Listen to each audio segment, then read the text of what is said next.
Iya, baik, terima kasih. Assalamualaikum warahmatullahi wabarakatuh. Waalaikumsalam. Iya, terima kasih atas kesempatan yang diberikan kepada kami. Perkenalkan, nama saya Abdurrahman, mahasiswa Magister Ekonomi dari UIN Sunan Kalijaga, Yogyakarta. Saya berasal satu pulau dengan Prof. Quraisy Shihab. Saya dari Provinsi Sulawesi Tengah. Izin bertanya, KB Prof, hari ini kita berbicara tentang visi dari Al-Quran untuk menjawab tantangan zaman. Akan tetapi dinamika yang sering terjadi di tengah-tengah kita di masyarakat, banyak orang yang memahami agama, banyak orang yang memahami Al-Quran, atau bisa kita sebut dalam tanda kutip, mereka-mereka entah itu seorang ustadz, seorang dai, seorang kiai, dan ulama dan sebagainya. Akan tetapi justru mereka-mereka yang paham tentang hal itu masih banyak membuat hal-hal kontroversi di tengah-tengah masyarakat. Dan kalau menurut pandangan kita sebagai masyarakat awam, sekelas ulama, sekelas ustadz, sekelas kiai, harusnya mereka lebih paham dari isi-isi Al-Quran dan agama itu sendiri. Akan tetapi masih banyak dinamika yang terjadi, masih ada mereka yang berselisih paham, masih banyak lisan-lisan mereka yang mengeluarkan kalimat-kalimat bahkan sampai menghina. Saya beri satu contoh yang nyata terjadi di tengah-tengah kita. Di pertengahan tahun 2025 ada seorang gus, seorang ulama yang dengan ringan mengeluarkan kata kalimat dari menyebut ulama kami dari Sulawesi Tengah dengan perkataan monyet dan lain sebagainya. Hal ini kan tak pantas keluar dari lisan seorang yang paham tentang agama dan lisan. Mohon pertanyaannya. Iya, kiranya bisa diberikan pandangan dari Prof dan juga Gus Baha terkait hal-hal tersebut. Terima kasih. Wassalamualaikum warahmatullahi wabarakatuh. Waalaikumsalam warahmatullahi wabarakatuh. Terima kasih. Selamat datang Prof. Ova. Berkenan bergabung bersama kami ya di depan ya. Ini Prof. Ova, Rektor Universitas Gadjah Mada, putri dari Rektor UII. Prof. Jaini Dahlan, bukan saya. Baik, selanjutnya yang pertanyaan kedua tadi yang di ujung sana tadi, mana tadi? Di sini, yang pakai ya. Sudah pindah di depan sini, Prof. Di mana? Oh, situ ya, silakan. Ya, Assalamualaikum warahmatullahi wabarakatuh. Waalaikumsalam warahmatullahi wabarakatuh. Nama saya Faizatul Ansoriyah, Prof. Dari UNS. Seperti ya. Ya, suatu saat berdoa Prof. Quraisy dan Gus Baha kersa rawuh di UNS.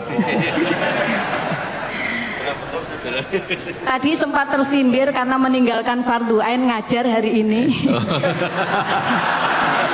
Tapi sudah dipindah besok kok, Gus. Jadi insya Allah aman. Jadi seperti itu. Ada banyak pertanyaan karena sudah bercita-cita lama sowan ke Prof. Quraisy dan Gus Baha. Hari ini baru lihat tadi malam posternya langsung dengan teman saya satu dari FISIP UNS, Prof. Kita langsung berangkat pagi ini, sempat terdampar di lantai 3 tadi, tapi semangat 45 pindah ke bawah, akhirnya dapat tempat duduk meskipun di belakang. Alhamdulillah. Pertanyaan saya sebelum ke sesuai yang visi Al-Quran menjawab tantangan zaman, karena itu memang menjadi problematika kami sebagai pendidik terutama di perguruan tinggi. Satu pertanyaan saya yang sangat menggelitik dari dulu, kalau bisa sowan Gus Baha. Saya pernah ditukani Gus Baha dulu terkait dengan zakat, Gus, dan saya laksanakan sampai hari ini insya Allah. Pertanyaan saya yang sering muncul di IG atau apapun itu, pernyataan ngendikanipun Gus Baha yang terkait seperti ini. Hidup itu mudah, yang penting jangan maksiat dan bermanfaat untuk orang lain. Tapi itu kan susah, Gus. Itu, Gus. Itu kalau saya ngajar dasar logika ini jelas kontradiksi, Gus. Itu pertanyaan saya yang sudah saya simpan lama, dan alhamdulillah hari ini meskipun terdampar di belakang, alhamdulillah Prof Rektor bisa melihat kami dari UNS. Saya tadi ke panitia, Mbak, sampaikan yang dari luar kota juga boleh, ini perwakilan harus bertanya. Sebelum terus Prof atas waktunya. Yang kedua, ini kegelisahan kami Prof Quraisy, Gus Baha sebagai pendidik, bukan hanya mendidik anak kami, tetapi banyak anak-anak yang apa istilahnya kita sebagai pendidik kadang dihadapkan pada satu satu kondisi ketika anak memang betul-betul dibuat secara akademis itu pintar gampang, karena tinggal di leske, yang penting ada uang dan seterusnya, itu kapitalis. Karena masuk UI juga bayarnya lumayan ya Prof.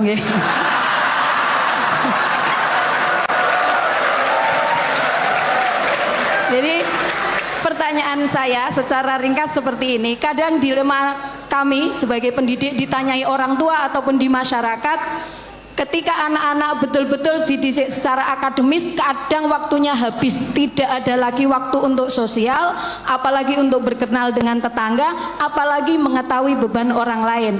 Tetapi ketika kita juga mendidik anak-anak kita untuk sosial dan sebagainya, secara akademis akan tidak semelesat orang-orang yang dididik secara akademis itu. Nah, ini Al-Quran menjawab kegelisahan kami pada orang-orang tua seperti ini, bagaimana? Itu saja. Yang terakhir, bukan pertanyaan, saya nyuwun doanya untuk dari Prof Quraisy, Gus Baha dan semua yang hadir di sini, bahwa kami para pendidik ini masih bisa tetap mempertahankan prinsip mendidik sesuai dengan zamannya. Matur suwun, waktunya.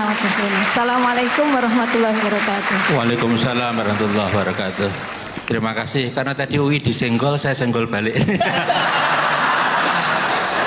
Di UI Bapak itu tiap tahun kami memberikan beasiswa sekitar 1.500 paket. Saya jawab, Prof. Anak saya semoga besok dapat beasiswa. Amin. Ya, Pak. Ada untuk apa, ada untuk hal yang hafidh, untuk pondok pesantren dan lain. Silakan ketik pmb.ui.ac.id. Baik Ibu Bapak, yang sebelum ini menyampaikan tadi ada yang menarik Gus Baha sama Prof Quraisy. Ini terakhir minta doa.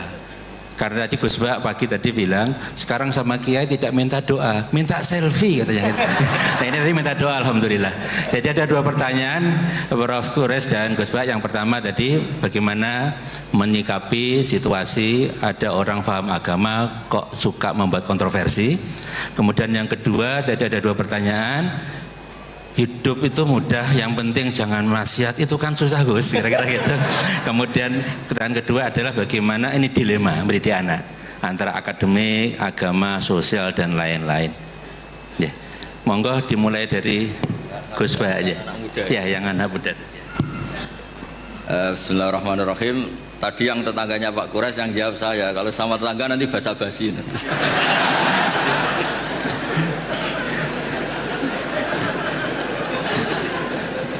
Nggak enak, mau tegas. Ada ustadz yang bilang apa tadi kamu? Ya bagus lah. Artinya bagus itu di luar ustadz dia juga manusia, mungkin pas manusia. Jadi ya biasa aja.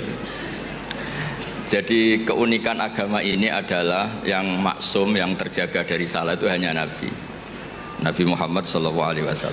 Sehingga kesalahan-kesalahan manusia itu bisa dua, bisa saja ustadz itu salah, bisa saja yang salah itu Anda mengustadkan dia yang sebetulnya ada ustadz.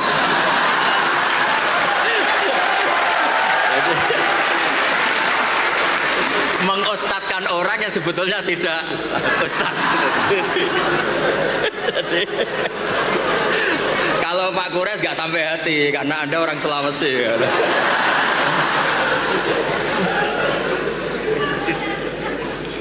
Ini yang dari UMS ya? UNS Solo itu. Itu yang penting yang terakhir aja dapat beasiswa tadi doanya. Begini ya, saya memang sering kalau boleh dibahasakan dalam fikih itu fatwa. Nggak penting taat banget, sepenting tidak maksiat. Itu tuh mudah, penting tidak maksiat. sesuatu itu bisa sangat akademik, sangat keilmuan. Misalnya kita bilang racun itu membunuh. Itu yang mengatakan itu sudah memenuhi kewajibannya mengingatkan kalau racun itu membunuh. Ketika ada orang yang tetap minum racun itu bukan kesalahan yang mengingatkan, kesalahan yang tetap minum racun. Dan kenapa menjadi mudah? Karena untuk memenuhi kebutuhan haus itu nggak perlu racun sehingga mudah. Maksiat juga sama, saya sering bilang, bapak saya itu nasihat paling sering itu kalau ada hiburan mubah, hiburan yang dibolehkan Allah kok kamu seneng tuh nikmati. Makanya itu sirinya kiai-kiai itu suka gojlok-gojlokan, suka guyon, suka ngomong yang nggak penting. Itu sebenarnya perlawanan dirinya, mungkin ya tetap namanya manusia ingin maksiat, tapi ternyata untuk ceria, untuk seneng itu tidak sampai seperti itu. Pernah ada kiai itu nggak pernah tahajud, nggak pernah witir, tapi tiap malam tuh guyon. Suatu saat ada yang tanya, kenapa engkau kiai sering guyon? Dia bilang, saya ini termasuk jenis yang agak-agak hiper gitu. Jadi untuk melupakan itu harus guyon terus itu. Jadi yang penting itu nggak maksiat, itu memang penting. Nah nanti kalau makom itu dinaikkan lagi, wa qurratu aini fi sholat, memang hiburannya itu sholat. Makanya Nabi itu, Aisyah itu cantik, Sayyidah Aisyah itu cantik, dan kalau tidur itu sengaja ditelentang di depan Nabi. Perlu dicatat, Aisyah itu perawan dan cantik. Itu Nabi tetap sholat. Kenangannya Sayyidah Aisyah, kalau sujud kaki saya tak tekuk, tapi kalau beliau berdiri tak sonjorkan lagi, tetap saja sholat. Malah beliau pamit, dari ini ata'abbadu li rabbi, saya pamit ya maklumi, saya ini baru asik dengan Allah. Ini pasti hadirin nggak terima semua. Wah itu nggak bisa, Gus, berat itu. Kalau menurut saya Anda lebih bisa, karena istri kamu pasti nggak mau. Jadi nggak mau. Itu pernah ada hadis, ini betul, ini hadis sahih. Suatu saat Nabi itu sudah sholat di majelis, sudah mau takbir, ingat belum mandi junub. Ini kan kulil haqqo ya. Terus Nabi pulang terus mandi junub, terus bilang saya lupa nggak mandi junub, makanya saya pulang mandi junub terus sholat. Ada yang tanya, Gus, masa Nabi gitu? Ya kan ngumpuli istri itu kan halal, kenapa ada janggal? Masalahnya Gus, kita Kiai Indonesia tidak akan ngalami itu, kata saya. Karena maunya itu jarang. Artinya gini, guyonan-guyonan to'at, guyonan-guyonan mubah itu bikin setan itu putus asa. Makanya resepnya Allah itu kul bi fadlillah wa bi rahmati fa bidzalika falyafrahu. Coba ini majelis yang hadir banyak. Padahal di sini nggak ada orang buka aurat, nggak ada yang jorok-jorok. Karena sebenarnya kita ini baik, kita ini menang. Saya yakin setan hari ini mungkin stroke, mungkin baru periksa.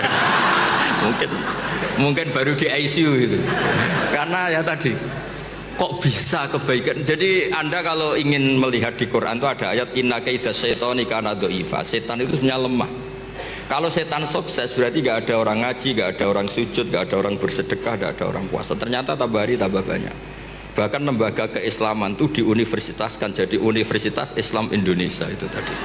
Yang dikomplain katanya mahal tadi itu terus rektornya nggak terima, itu yang lain harus terima, kan nggak punya kepentingan menjawab, yang punya kepentingan kan rektor. Jadi nggak terima kalau solehnya nggak diungkapkan tadi. Berapa yang beasiswa?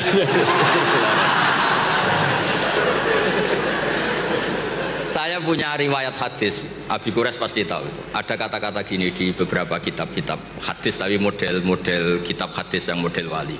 Karangannya Abu Nu'aim al-Asfihani. Hadis itu kan ada Bukhari, Muslim, ada hadis yang tiba kayak Abu Nu'aim, termasuk muhaddis besar. Laisa syai'un asyadda ala iblis wa junudihi minasyayatin wala aktsara li bukaihim min ayyara musliman sajidan. Tidak ada sesuatu yang bikin iblis itu nangis, bikin iblis itu susah dibanding atau daripada melihat orang-orang Islam itu bersujud. Jadi sebetulnya kekalahan iblis itu berkali-kali. Orang masih ingin memahami Quran, termasuk yang dari Sulawesi tadi, orang ingin masih punya kiai yang baik, tidak misoh-misoh. Ya harus dimulai dari memilih kiai yang baik. Kita ini kan wong salah pilih kok marah-marah sendiri, ini gimana? Ini kan repot itu. Makanya kalau istri Anda sering marah-marah itu yang salah istrinya apa pilihan Anda coba?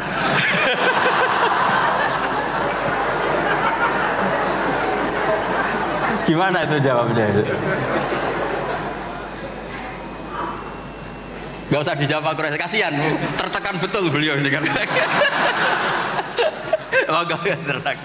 Dia tahu perasaan saya.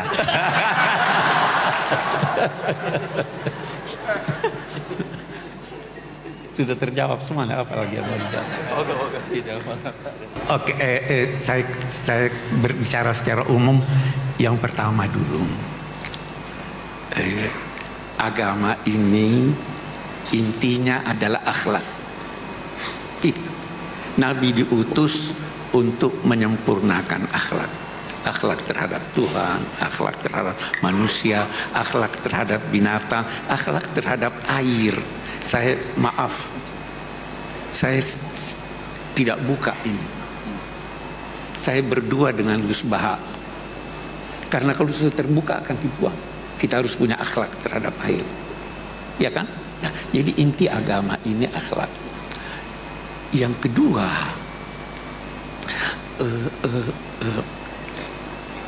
jangan pernah maki. Jelas Al-Quran, wala tasubbul ladzina yad'una min dunillah fayasubbullaha adwan bighairi. Jangan maki. Itu satu. Jadi kalau memang dia ustadz atau kiai, dia tidak bakal maki. Tuh yang kedua. Tadi salah pilih. Iya. Jadi artinya, yang ketiga yang saya ingin katakan, jangan karena berbeda lantas saling menghujat. Bisa jadi perbedaan itu memang dikehendaki Tuhan. Ada perbedaan yang dikehendaki Tuhan. Apa itu? Walau sya'allahu la ja'alakum ummatan wahid. Kalau Tuhan mau semuanya. Tuhan memang mau kita berbeda, karena kita tidak bisa hidup tanpa berbeda. Nah, Quran mau kita berbeda. Salah satu sebab perbedaan adalah Quran, karena penafsirannya bisa berbeda. Saya beri contoh. Wudhu disuruh basuh kepala. Iya. Apa itu kepala? Apa itu kepala? Sudah beda-beda. Sedikit. Oke. Kita baca itu ayat. Hendaklah mereka menggunakan tutup kepala mereka untuk menutup dadanya. Yang disuruh di sini menutup dada menggunakan tutup kepala, atau yang disuruh adalah menutup kepala dan dada?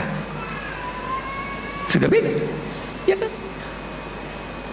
Tutuplah gelas itu pakai buku ini.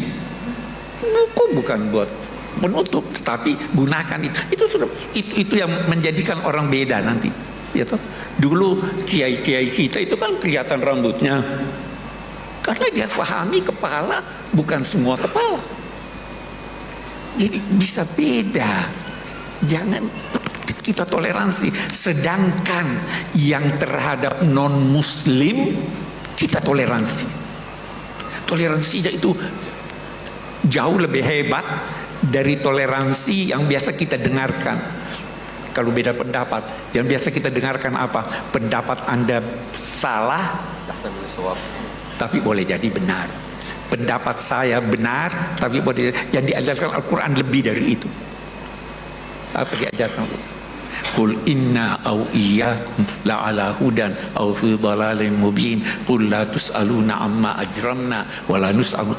Boleh jadi saya yang salah, boleh jadi kamu yang benar, boleh jadi kamu yang salah, boleh jadi saya yang benar. Kita serahkan pada Tuhan. Ini tidak ada pertengkaran. Kalian tidak akan diminta mempertanggungjawabkan dosa-dosa kami. Kan kita akui kita punya dosa, tapi kalian tidak bertanggung jawab. Kami pun tidak diminta mempertanggungjawabkan apa yang kamu lakukan. Kita tidak tuduh dia dosa. Itu akhlak. Itu yang hilang dari kita. Hilang dari kita. Saya boleh promosi buku. Saya punya buku namanya Yang Hilang dari Kita. Ya itu kan. Terima kasih Gus Baha dan Prof. Quraisy. Kita buka satu sesi lagi untuk 2 pertanyaan. Yang biru ya, satu. Terus kemudian yang perempuan Sekarang yang bilang yang jauh ya, ntar. Ya. Oke, yang pakai jilbab biru muda ya. Oke. Baik, silakan yang pakai batik biru, 2 saja ya. Silakan singkat, padat, nama dan asal ya. Cek. Bismillahirrahmanirrahim. Assalamualaikum warahmatullahi wabarakatuh. Waalaikumsalam warahmatullahi wabarakatuh. Perkenalkan, nama saya Faisal Hanif dari Arsitektur 2023. Hanif Ya. Nah, saya dari santri Pusat Studi Quran, Tafsir Quran dan Hadis juga. Yang itu kan Ustadz Fajar. Nah, saya ada pertanyaan yang ini mungkin cukup keresahan saya sebagai mahasiswa UI yang juga memiliki keresahan tentang tantangan zaman yang ada di kamus UI yang saya lihat problemnya. Nah, Muslim ritual itu, tetapi cara Putus-putus ya. Ada mikrofon lain nggak ya? cek.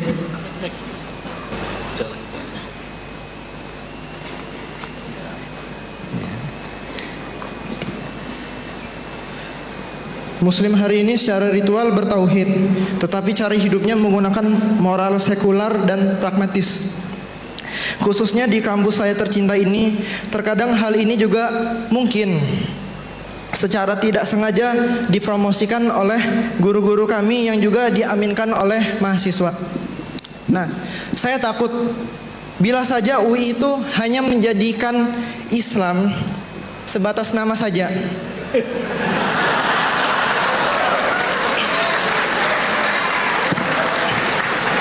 Yang padahal UI memiliki dasar catur dharma untuk menegakkan dakwah Islamiyah.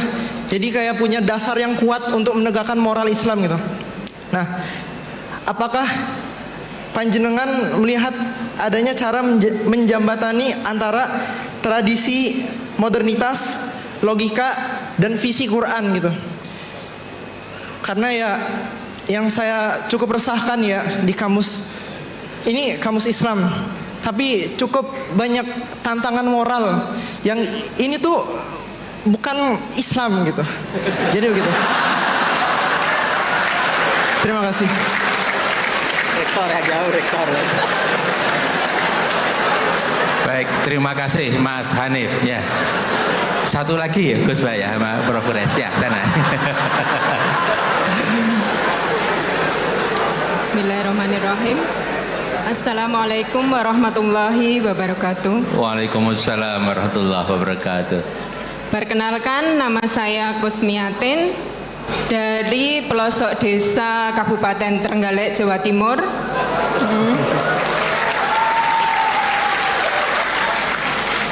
Alhamdulillah pada hari ini saya mendapat kesempatan untuk bisa bertemu dengan Gus Bahak dan Prof. Quraish Shihab. Lantaran anak saya dua-duanya kuliah di sini dan bekerja di sini. Untuk pertanyaan sebelumnya dari para akademisi, pertanyaan ini dari ibu rumah tangga yang tidak punya pendidikan tinggi, tapi berharap anak-anaknya punya pendidikan tinggi dan memiliki pemahaman agama yang baik. Saya ceritakan latar belakangnya dulu. Anak saya pertama sudah lulus S2, selesai 30 juz, dengan mudah dididik. Kemudian anak yang kedua laki-laki, justru di saat saya sudah mulai memiliki pemahaman bagaimana mendidik anak dengan baik, tapi justru setelah kuliah dia tidak mau menghafal Al-Quran. Dan itu membuat saya selalu bersedih. Memiliki pemikiran yang kurang baik terhadap anak. Dan mungkin ini juga dirasakan oleh banyak ibu-ibu ketika mendidik anak-anak tidak sesuai harapan. Jadi saya itu tidak memiliki pemikiran negatif terhadap anak-anak saya. Saya ingin memiliki pemikiran yang selalu positif, yang akan nantinya membuat anak-anak saya itu tetap baik. Jadi saya mohon saran, petunjuk, petuah dari Gus Baha ataupun Prof. Quraish Shihab bagaimana menyikapi kondisi yang memiliki anak-anak seperti itu, yang memiliki perbedaan yang sangat jauh, mendidik anak perempuan yang penurut dan memiliki prinsip, kemudian memiliki anak laki-laki yang mungkin memang berbeda secara psikologisnya anak laki-laki dan perempuan itu. Dan menyentil tadi beasiswa, siapa tahu nanti anak saya yang S2 dapat beasiswa S3 juga di sini. Demikian, dan untuk akhir kata saya juga mohon doanya semoga anak-anak saya khususnya dan anak-anak dari ibu-ibu yang di sini atau bapak-bapak di sini nantinya bisa memiliki putra dan putri yang soleh dan solehah. Amin. Terima kasih. Wassalamualaikum warahmatullahi wabarakatuh. Waalaikumsalam warahmatullahi wabarakatuh. Terima kasih Ibu. Ada dua penanya, Prof. Quraish dan Gus Baha. Yang satu mewakili anak laki-laki, nah, yang kedua mewakili ibu. Dan temanya tadi serupa, kira-kira gitu. Yang pertama tadi refleksi atas keadaan yang terjadi di kampus kami, ya. Ini viral loh. Kemudian yang kedua, ini bagaimana menyikapi dalam mendidik anak kok beda-beda gitu Bu ya. Ya. Kan yang perempuan tadi cenderung nurut, yang laki-laki tadi masalahnya itu tidak lagi mau menghafal Al-Qur'an, kelihatannya gitu yang disampaikan oleh Ibu. Ya, monggo Gus Baha dan Pak Quraish. Tadi yang dari UII tadi yang ngeluhkan perilaku anak-anak UI, tapi gak rektornya tuh yang dimaksud itu. Saya pikir semua yang bertanggung jawab pasti resah kayak Anda. Jadi Anda ini orang baik karena resah. Jadi ada cerita, ini faktual tapi ideal itu memang nggak pernah ada. Dulu di era Nabi tanpa ngurangi hormat tuh ada sahabat itu unik. Dia sangat mencintai Nabi tapi nggak bisa meninggalkan hobinya mabuk. Nggak, jangan ditiru mabuknya, ditiru fakta itu. Tapi dia kalau disuruh mabuk di tempat-tempat kayak gitu nggak mau, dia inginnya deket-deket. Sampai ada orang yang terus bilang, wah dasar kamu khimar. Nggak neruskan monyet loh ya, ini cerita asli ini cerita. Dasar kamu khimar. Pak Quraish pasti tahu hadis itu terkenal sekali, ada di Bukhari. Wa kana yulaqabu khimaran itu. Ya. Loh ini sudah iya. Saya nggak butuh iyanya rektor karena nggak tahu bilang iya. Butuh iyanya ini. Jadi ini nambah pahalanya Pak Rektor, saya gojlok itu bukan ngurangi pahala saya, nambah pahalanya Pak Rektor. Dan pahala saya dikurangi masih cukup lah, masih banyak.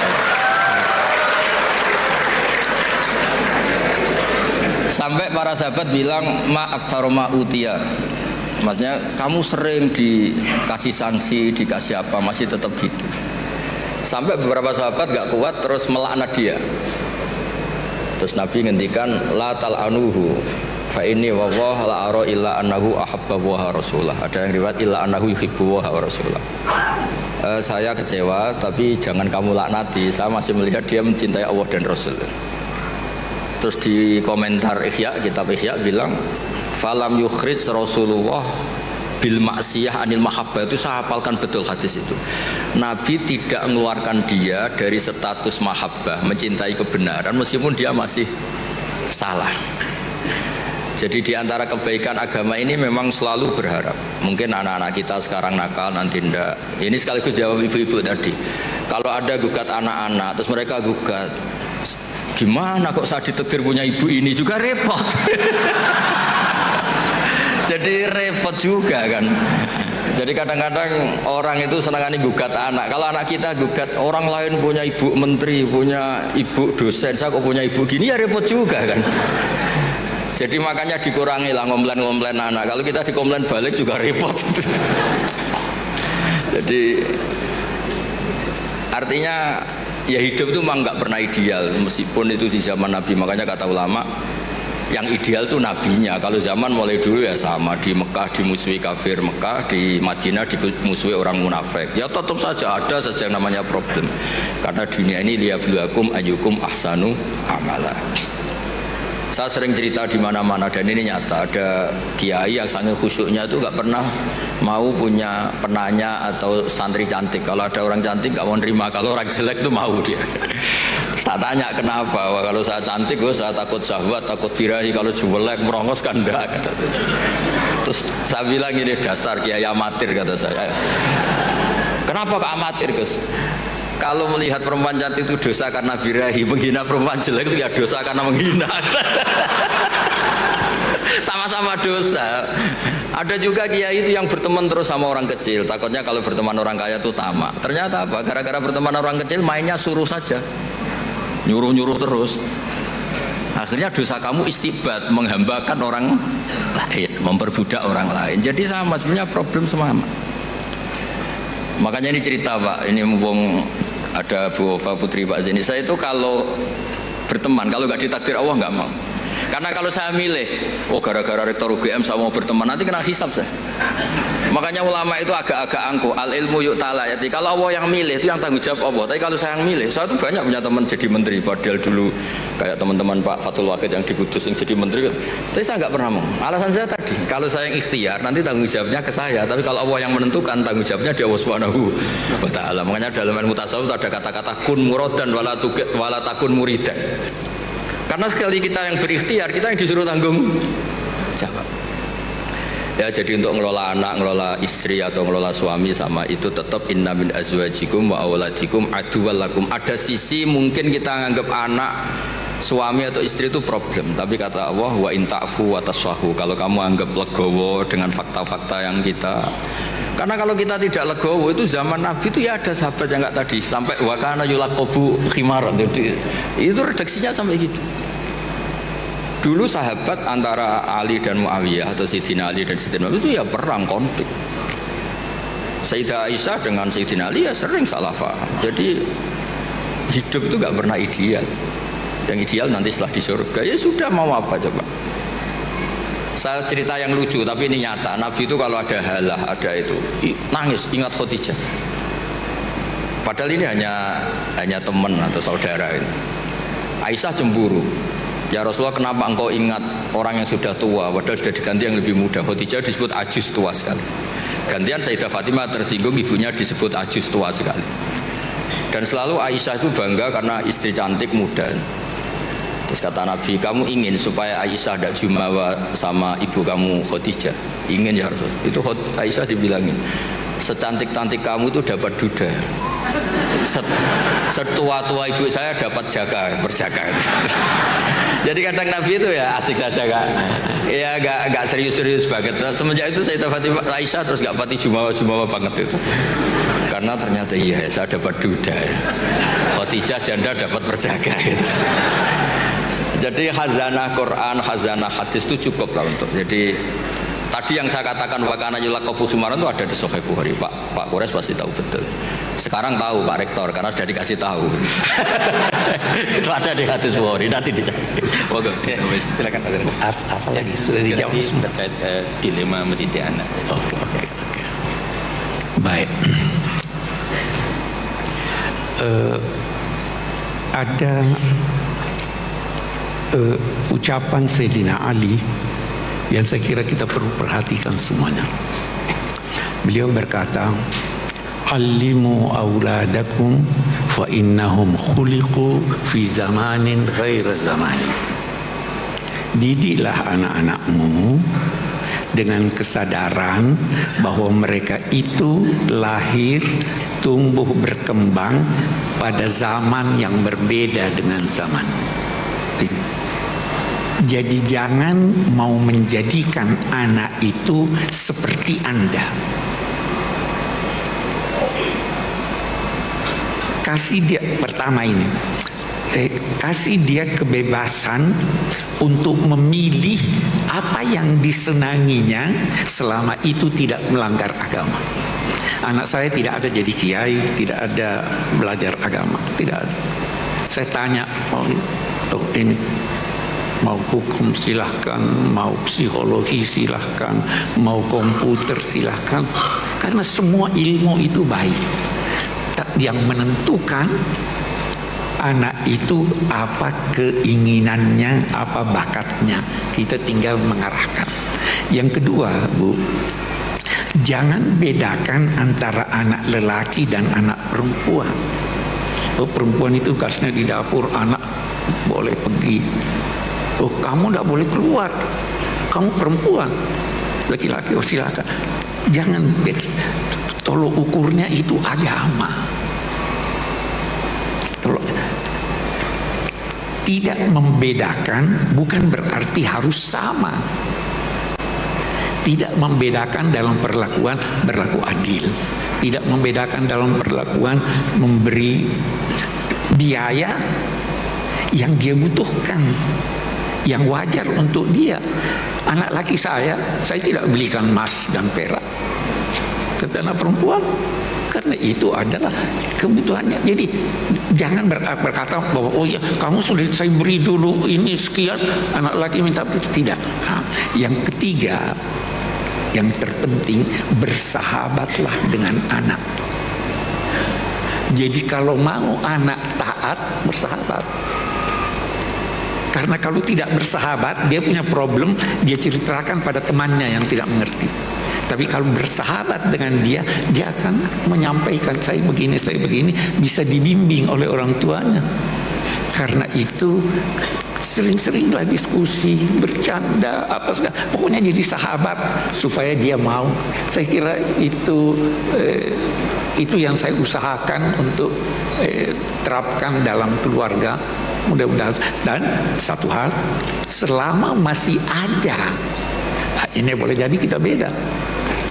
Saya belajar di Al-Azhar. Ada yang berkata begini, Pak Quraisy itu istrinya pakai jilbab, ya kan? Anaknya yang paling tua pakai jilbab. Ini pakai jilbab. Najwa kok enggak pakai jilbab? Ada anak saya belajar di Amerika, dokter spesialis. Waktu dia di Amerika, jangan pakai. Kenapa? Dilecehkan kan? Ya kan?